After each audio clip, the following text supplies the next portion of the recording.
Stage 4 మోకాళ్ల అరుగుదలకి నొప్పి లేకుండా కీళ్ల మార్పిడి ఆపరేషన్ చేయబడును.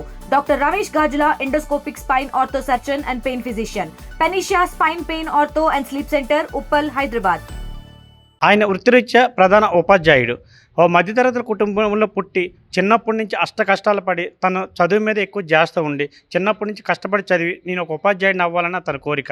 అందులో భాగంగా కష్టపడి చదివి తనైతే మాత్రం కొన్ని సంవత్సరాల కిందట ఉపాధ్యాయ వృత్తిని సంపాదించుకొని అయితే మాత్రం ఇప్పుడు ఆ వృత్తిని కొనసాగించుకునే పరిస్థితి కనిపించింది.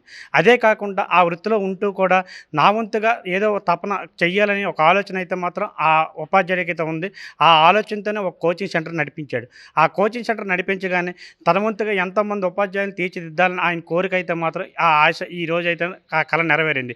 ఈ 2025లో ఈ మధ్యకాలంలో మెగా డిఎస్సి ఫలితాల్లో చాలామంది ఉపాధ్యాయులు ఉత్తీర్ణులయ్యారు.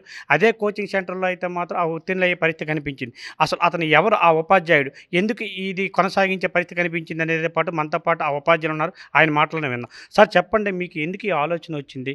మీకు ఈ ఆలోచన రావాలని ఎలా థాట్ వచ్చింది? 1998 డిఎస్సిలో నేను ఎస్జిటిగా ఉపాధ్యాయ వృత్తిలో చేరాను. అప్పటి నుంచి కూడా నేను ఉపాధ్యాయ వృత్తిని చేపట్టడానికి చాలా ఇబ్బంది అయింది ఆ రోజుల్లో. కాబట్టి నాలా మరో 10 మంది విద్యార్థులు ఇబ్బంది పడకూడదనే ఉద్దేశంతో మా మేడం గారికి చెప్పి విజేత కోచింగ్ సెంటర్ అనేది 2006 నుంచి స్టార్ట్ చేయడం జరిగింది. ఆ రోజు నుంచి ఈ రోజు వరకు కూడా ఎంతోమంది ఈ ఉపాధ్యాయ వృత్తిని మన ఈ యొక్క విజేత కోచింగ్ సెంటర్ ద్వారా సాధించారు. ఈరోజు AP mega DSC success meet కూడా నిర్వహించడం జరిగింది. సుమారు 150 నుంచి 200 ఉద్యోగాలు ఈ విజేత కోచింగ్ సెంటర్కి ఏపీ డిఎస్సి ఫలితాల్లో ఉద్యోగాలు రావడం జరిగింది. అంతేకాకుండా చాలామంది ఈ యొక్క కోచింగ్ సెంటర్కి వచ్చేటప్పుడు మాకు మ్యారేజ్ అయిపోయింది, లేకపోతే చాలా ఇబ్బందులు ఉన్నాయి, ఇంటి దగ్గర వయసు కూడా అయిపోతుంది, ఈ వయసులో మేము చదువుతూ అన్న వాళ్ళకి ఇన్స్పిరేషన్గా నేను కూడా వీళ్ళతో డిఎస్సి రాసి మోడల్ స్కూల్ ప్రిన్సిపాల్, అలాగే పీజీటీ శ్వాసులు, టీజీటీ శ్వాసులు, ఎస్ఎస్ శ్వాసులు ఈ యొక్క 49 సంవత్సరాల వయసులో 4 ఉద్యోగాలు సాధించడం జరిగింది. ఇదంతా కూడా సమాజానికి ఎంతోమందికి ఒక ఇన్స్పిరేషన్గా ఉపయోగపడ్డాను మాత్రమే రాయడం జరిగింది. నేను present SA English ZPH school జీసగడంలో ఇంగ్లీష్ అసిస్టెంట్గా పనిచేస్తున్నాను. ఈ సంస్థ ద్వారా ఎంతోమంది పేద విద్యార్థులకి చేయూతనిస్తూ ఉన్నతమైనటువంటి ఫలితాలు సాధిస్తూ వాళ్ళందరికీ కూడా ఉద్యోగాలు సాధించడానికి నా వంతు ప్రయత్నం చేస్తూ సమాజానికి అభివృద్ధిలో కొంత పాత్ర నిర్వహిద్దామని నా వంతు పాత్ర నిర్వహిద్దామని నేను దీని యొక్క కోచింగ్ సెంటర్ నడుపుతున్నాను. ముఖ్యంగా ఈ కూటమి ప్రభుత్వం 2005లో మెగా డిఎస్సి వేయడం, వెంటనే ఫలితాలు ఇవ్వడం చాలామంది పేద విద్యార్థులకి, నిరుద్యోగులకి, అలాగే ఎంతోమంది తల్లిదండ్రులకు కూడా చాలా చేయూతనివ్వడం అనేటటువంటి జరిగింది. ఫలితాలు వెంటనే ప్రకటించి వెంటనే అపాయింట్మెంట్ ఆర్డర్లకు కూడా విజయవాడ లేదా అమరావతిలోనే అపాయింట్మెంట్ ఆర్డర్స్ పిల్లలు పిలిపించడం నిజంగా కూటమి ప్రభుత్వాలకి, నిరుద్యోగుల తరపున, తల్లిదండ్రుల తరపున, విద్యార్థుల తరపున ఈ యొక్క సక్సెస్ సాధించిన ప్రతి విద్యార్థి తరపున కూడా చంద్రబాబు నాయుడు గారికి, పవన్ కళ్యాణ్ గారికి, లోకేష్ గారికి, మోడీ గారికి అందరికీ కూడా ధన్యవాదాలు తెలియజేసుకున్నాను. అసలు మీ సొంత గ్రామం ఏది? అసలు మీ కుటుంబ నేపథ్యం ఏంటండి? మాది యాక్చువల్గా నడిమవలస గ్రామం జీసగడం మండలంలో. నేను చిన్నప్పటి నుంచి కూడా గవర్నమెంట్ స్కూల్లోనే చదివాను. ఇంటర్మీడియట్ కూడా గవర్నమెంట్ జూనియర్ కాలేజీలోనే చదివాను. మా మాయ మ్యాథ్స్ అసిస్టెంట్గా పనిచేశారు. అతని స్ఫూర్తితో నేను ఆ రోజుల్లో 1996-97లోనే డైట్ చేయడం జరిగింది. 98 డిఎస్సి ఫలితాలు అప్పుడు కూడా ఈ చంద్రబాబు నాయుడు గవర్నమెంట్లోనే 98లో 35,000 పోస్టులు రాష్ట్ర వ్యాప్తంగా తీయడం జరిగింది. అప్పుడు కూడా చంద్రబాబు నాయుడు గారితో ఆశీర్వాదంతోనే 98లో కూడా ఈ డిఎస్సిలో ఉద్యోగం సాధించాను. అది నాలాగే అందరికీ కూడా ఎంతోమందికి ఉపాధిని కల్పించిన ఉద్దేశంతో ఈ సంస్థ నడుపుతాను. సుమారు ఎంతమంది మీరు నడిపించేవారు ఈ కోచింగ్ సెంటర్ని? ఇప్పటివరకు కూడా ఈ సంస్థ ద్వారా 1000 మంది వరకు ఉపాధ్యాయ ఉద్యోగాలు వచ్చాయి. ఈ సంవత్సరం 150 నుంచి 200 మందికి ఉద్యోగాలు వచ్చాయి. మొన్న అయితే మన దగ్గర ఈ సంస్థ ద్వారా ఒక 500 మంది కోచింగ్ తీసుకున్నారు. 500 మందిలో 200 మంది సక్సెస్ సాధించారు. శ్రీకాకుళం నుంచి కర్నూలు జిల్లా వరకు కూడా ప్రతి జిల్లాలో కూడా 5 నుంచి 10 పోస్టులు రావడం, శ్రీకాకుళం, కర్నూలు జిల్లాలో ఎక్కువ పోస్టులు సాధించాం.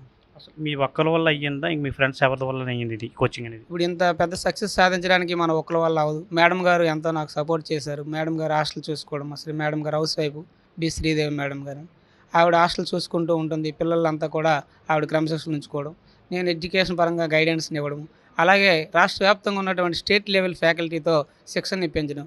చాలామంది స్టేట్ లెవెల్ ఫ్యాకల్టీ మన ఇన్స్టిట్యూట్కి సహకరించి ఈ పిల్లలకి మంచి గైడెన్స్ ఇచ్చి పరీక్షలు పెట్టడానికి కూడా చాలా సహకరించారు. సో తత్ఫలితమే ఈ యొక్క విజయం. తల్లి మీరు చెప్పండి, అసలు ఈ కోచింగ్లో తీసుకున్నారు కదా, మీరు ఈ కోచింగ్లో ప్రిపేర్ అయ్యారు.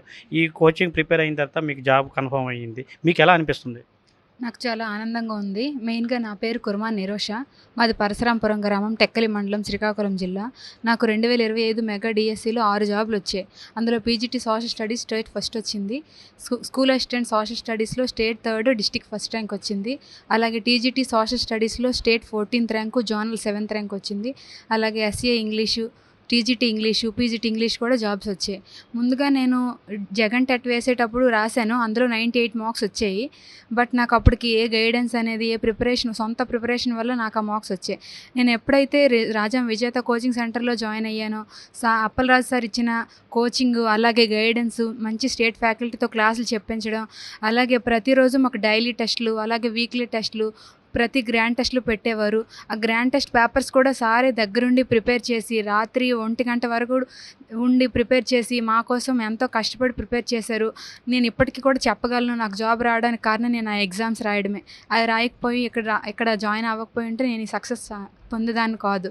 ఈ సక్సెస్కి అంతటికీ కారణం రాజాం విజేత కోచింగ్ సెంటర్, మెయిన్గా అప్పలరాజు సార్. అమ్మ మీరు చెప్పండి, మీరు ఎక్కడి నుంచి వచ్చారు? ఇక్కడ మీరు కోచింగ్ తీసుకున్న తర్వాత మీరు జాబ్ సంపాదించారు. మీకు ఎలా అనిపించింది అక్క? నాకు చాలా ఆనందంగా ఉంది సార్. నా పేరు సౌందర్య. మాది విజయనగరం జిల్లా అండి. నాది పిట్లమెట్ట గ్రామం, గరుగుబిల్లి మండలం, విజయనగరం జిల్లా. నేను 2022 అక్టోబర్లో ఇక్కడ ఎస్జిటి కోసమని జాయిన్ అయ్యాను సార్ దగ్గర. అప్పుడు ఎస్జిటి అయిపోయిన తర్వాత అప్పుడు నాది బీఈడీ ఇంకా కంప్లీట్ అవ్వలేదు. సారు సోషల్ చెప్పే విధానం, సోషల్ పట్ల అదే అంకిత భావంతో సార్ చెప్పారు, మేడం గారు మీరు ఖచ్చితంగా ఎస్ఏ సోషల్ సాధించగలరు, నేను మీకు గైడెన్స్ ఇస్తాను, మీరే ఖచ్చితంగా మీరు బీఈడీ వైపు వెళ్ళండి, అది ఎస్ఏ సోషల్ వైపు వెళ్ళండి అని చెప్పారు. ఆ సార్ ప్రోత్సాహంతోనే నేను ఇప్పుడు ఎస్ఏ సోషల్ విభాగంలో విజయనగరం జిల్లాలో 2nd ర్యాంక్ సాధించగలిగాను. సార్ ప్రతిరోజు మాకు ఒక ఎగ్జామ్ ఉండేదండి. Exam, weekly test, monthly test, grand test, module 1, module 2 ఇలా అన్నీ ఉండేవి. ఆ ఎగ్జామ్స్ రాయడం వల్లనే మేము ఇప్పుడు ఈ పొజిషన్లో ఉన్నాం అనుకుంటున్నాం. మా సార్ ఎప్పుడు అనేవారు, మన టెస్టుల్లో ఎవరైతే ఫస్ట్, సెకండ్, థర్డ్ ర్యాంకుల్లో ఉంటారో వాళ్ళే స్టేట్ ఫస్ట్, సెకండ్, థర్డ్ ర్యాంకుల్లో ఉంటారు అనేవారు. అది ఇప్పుడు మేము ఖచ్చితంగా నిరూపించామండి. ఈ ఇక్కడ రాసిన ఎగ్జామ్స్లో ఎవరైతే ఫస్ట్, సెకండ్, థర్డ్ ర్యాంకుల్లో ఉండేవాళ్ళమో ఇప్పుడు మా ముగ్గురికి ఖచ్చితంగా ఈ శ్రీకాకుళం జిల్లా ఫస్ట్ ర్యాంక్, నేను విజయనగరం జిల్లా 2nd ర్యాంక్లో వచ్చాము. దీనికి అంతటికీ కారణం అప్పలరాజు సార్. ఈ విషయంలో మేషర్తో పాటు మేషర్ వాళ్ళ సతీమణి కూడా పాత్ర ఉందని చెప్పి చెప్తారు. ఆవిడ విషయంపై మీరు ఏం చెప్తారు? ఆవిడ పేరు శ్రీదేవి మేడం గారండి. ఆవిడ ఇంటి పనితో పాటు 200 మందికి వండి పెట్టడం అంటే మాటలు కాదు. మేము ఇంటి దగ్గర పని చేసుకొని వచ్చి ఇక్కడ చదువుకోవడానికి ఎలా అయితే వచ్చేవాళ్ళమో, మేడం గారు కూడా ఇంటి దగ్గర పని చేసుకొని మా కోసం అంటూ కష్టపడి మా కోసం భోజనం ప్రిపేర్ చేసేవారు. మేము ఇంటి నుంచి వచ్చినా ఒక్కొక్క రోజు ఇంటి దగ్గర అవ్వక భోజనం తెచ్చుకోకపోతే ఇక్కడ తినేయండి అమ్మా అనేసి మాకు సపోర్ట్ చేసేవారు. అలా మేము తినే చాలా రోజులు ఇక్కడ ఉన్నామండి. మేడం గారి కృషి ఇందులో చాలా ఎక్కువ ఉంది. మీరు చెప్పండి, మీరు ఎక్కడి నుంచి వచ్చారు? మీకు ఇలాగా ఉద్యోగం సంపాదించడంతో, ఈరోజు విజయోత్సవం జరగడంతో మీకు ఎలా అనిపించింది? నాకు చాలా ఆనందంగా ఉందండి. మొదటిగా అయితే నేను కూటమి ప్రభుత్వానికి చాలా ధన్యవాదాలు చెప్పుకోవాలనుకుంటున్నాను. ఎందుకంటే 16,000 పోస్టులు పైగా తీసి అందరికీ అంటే సంతోషపడేలా చేశారు. యాక్చువల్గా నా పేరు స్వప్న. నాది శ్రీకాకుళం జిల్లాలోని ఇచ్చాపురం మండలంలో ఒక చిన్న పల్లెటూరు. నేను ఇక్కడ విజేతలో 2021లో జాయిన్ అయ్యాను. అప్పటి నుంచి 2025 జూన్ నా ఎగ్జామ్ వరకు కూడా నాకు sir free coaching and free hostel provide చేశారు. అండ్ ఇక్కడ మాకు బెస్ట్ ఫ్యాకల్టీతో క్లాసెస్ చెప్పించేవారు. అండ్ మాకు ఎగ్జామ్స్ కూడా క్వాలిటీ ఎగ్జామ్స్ జరిగేవి. ఎగ్జామ్స్ రాయడం వల్లనే మేము మంచి ర్యాంక్ సాధించగలిగాము ఈ డిఎస్సిలో. ఇది ఇక్కడ పరిస్థితి చూసుకున్నట్లయితే ఏదైతే మేషర్ ఉన్నారో ఆ మేషర్ అనేది జీసిగడమలో నడివలస గ్రామానికి చెందిన అప్పలరాజు మేషర్. విజేత కోచింగ్ అంటే అప్పలరాజు అంటే విజేత కోచింగ్ అన్న పేరు సంపాదించుకునే పరిస్థితి కనిపించింది. తన మధ్యతరగతి కుటుంబంలో పుట్టి చిన్నప్పటి నుంచి చదువుపై ఆశ ఉండి తను ఒక ఉపాధ్యాయుడు అవ్వాలని అయితే కోరుకుంది. ఆ కష్టపడి చదివైతే మాత్రం గతంలో ఒక 20 సంవత్సరాల కిందట అయితే మాత్రం ఉపాధ్యాయ జాబ్ని సంపాదించి అయితే మాత్రం అలా వృత్తిరీత్యా ఉపాధ్యాయుడిగా కొనసాగించుకునే పరిస్థితి కనిపించింది. అదే ఒక ఆలోచనతో అతను అయితే మాత్రం నేను ఏదో ఒక ఆలోచనతో ఒక చెయ్యాలని ఒక ఆలోచనతో అయితే మాత్రం నా వంతుగా కొంతమంది ఉపాధ్యాయులు తయారు చేయాలని అయితే మాత్రం తన సొంత భవనంలో రాజాలో ఉంటున్న భవనంలో అయితే మాత్రం అతను ఒక కోచింగ్ సెంటర్ని అయితే పెట్టే పరిస్థితి కనిపించింది. 2006లో ఓపెన్ చేశారు. అటుగా ఓపెన్ చేసిన క్రమంలో అతనితో పాటు అతని సహాయకులు ఉన్న కొంతమంది ఫ్యాకల్టీ సహకారంతో వాళ్ళ మిస్సెస్ అయినటువంటి శ్రీదేవి సహాయంతో అయితే మాత్రం ఒక కోచింగ్ సెంటర్ నడిపి కొంతమంది అయితే ఉద్యోగస్తులుగా తీర్చిదిద్దే పరిస్థితి కనిపించింది. అందులో భాగంగా ఏదైతే కూటమి ప్రభుత్వం వచ్చిందో 2025లో ఎప్పటి నుంచో గత ప్రభుత్వంలో డిఎస్సి విడుదల చేయనప్పటికీ కూడా ఈ ప్రభుత్వం వచ్చేటప్పటికైతే మాత్రం డిఎస్సి నోటిఫికేషన్ విడుదల చేయడం నారా మంత్రి లోకేష్ గారు చేయడంతో వెంటనే చాలా మందికి అయితే మరి డిఎస్సి పరీక్షలకు వెళ్ళే పరిస్థితి కనిపించింది. అందులో భాగంగా ఈ మధ్యకాలంలో వచ్చిన డిఎస్ ఫలితాలు అయితే మాత్రం చాలామంది వరకు అయితే ఉత్తీర్ణులు అయ్యారు, ఉపాధ్యాయ ఉద్యోగం సంపాదించే పరిస్థితి కనిపించింది. అందులో భాగంగా ఏదైతే రాజధానిలో విజేత కోచింగ్ సెంటర్ ఉందో ఇక్కడైతే సుమారుగా అయితే మాత్రం 300 మంది వరకు అయితే మాత్రం ఈ కోచింగ్లో ప్రిపేర్ అయ్యే పరిస్థితి కనిపించింది. అందులో భాగంగా ఒక్క విజేత కోచింగ్ సెంటర్లోనైతే మాత్రం డిఎస్ ఫలితాల్లో అయితే మాత్రం 150కి పైగా ప్రభుత్వ ఉద్యోగాలు అయితే ఉత్తీర్ణులు అయ్యే పరిస్థితి కనిపించింది. ఏదైతే ఈరోజు ఉందో ఒక్కొక్కరు ఉద్యోగం సంపాదించుకొని ఈరోజు వాళ్ళ పరిస్థితిని బట్టి అయితే మాత్రం ఎక్కడికి వెళ్ళాలన్న ఆలోచనతో ఈరోజు అయితే మాత్రం ఉద్యోగం సంపాదించే పరిస్థితి కనిపించింది. ఈరోజు అయితే మాత్రం ఇక్కడ విద్యోత్సవ సభ అయితే మాత్రం ఏర్పాటు చేసి ఎవరైతే ఉద్యోగం సంపాదించే ఉన్నారో యువకులు అయితే మాత్రం వాళ్ళని సన్మానించి వాళ్ళ యొక్క తల్లిదండ్రులు కూడా సన్మానించే పరిస్థితి ఇక్కడ కనిపించి ఆనందాన్ని వ్యక్తం చేశారు. అంతేకాకుండా ఎవరైతే విజేత సంబంధించి హెడ్ అయితే మాత్రం ప్రధాన ఉపాధ్యాయుడు అప్పలరాజు మేషారు ఉన్నారో ఆ సతీమణిని కూడా అయితే మాత్రం ఈరోజు విద్యార్థులు కావచ్చు, తల్లిదండ్రులు కావచ్చు, ఆ ఫ్యాకల్టీస్ కావచ్చు ఈరోజు సన్మానించే పరిస్థితి కనిపించింది. ఇక్కడ చాలా ఉత్సాహంతో ఆనందంతో అయితే మాత్రం ఈ కార్యక్రమం సక్రమంగా జరిపించుకున్నారు. అదే కాకుండా చాలా వరకు ఇక్కడ చూసుకున్నట్లయితే మాత్రం ఎక్కడ లేని ఈ 2 రాష్ట్రాలు ఎక్కడ లేని ప్రభంజనం అయితే మాత్రం ఈ ఏపీ రాష్ట్రంలో రాజంలో అయితే మాత్రం మంచి ప్రభంజనంతో అయితే ముందు ఈ కోచింగ్ సెంటర్లో ఉద్యోగాలు వచ్చే పరిస్థితి కనిపించింది. ఈ విజేత కోచింగ్లో అయితే మాత్రం చాలా వరకు ఎవరైతే ఈ మేడం గారు ఉన్నారో సతీమణి గారు, అప్పలరాజు సతీమణి గారు తన తల్లిదండ్రులుగా అయితే మాత్రం పిల్లలు చూసుకుంటూ తన హాస్టల్ ప్రొవైడ్ చేసుకుంటూ వాళ్ళందరికీ తన సొంత కుటుంబ సభ్యులుగా అయితే మాత్రం వంటను చేసుకుని వీళ్ళందరికైతే మాత్రం కన్న పిల్లలాగా చూసుకుని అయితే మాత్రం కష్టపడి చదివించే పరిస్థితి అప్పలరాజు మేషారికి శ్రీదేవి మేడంకి అయితే కనిపించే పరిస్థితి కనిపించింది.